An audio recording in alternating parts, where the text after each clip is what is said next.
লঙ্কা বাটা মাছ, পরিমাণ মতো নুন, হলুদ গুঁড়ো,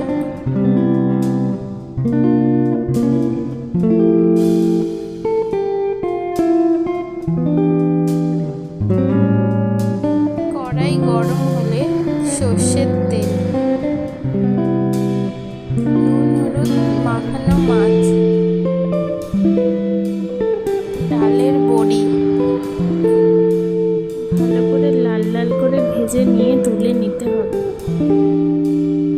কালো জিরে, আগে থেকে সিদ্ধ করে রাখা আলু,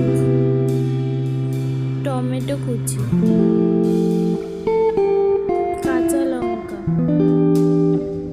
পরিমাণ মতো নুন,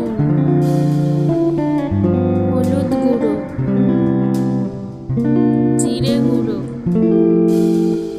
ভালো করে ভেজে নিয়ে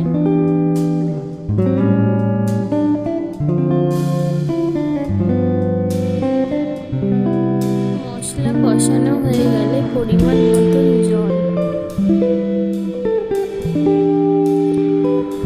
জল ফুটে গেলে ভেজে রাখা বড়ি, ভেজে রাখা মাছ, গরম মশলা দিয়ে নামিয়ে নিলেই রেডি সিম্পল বাটা মাছের ঝোল।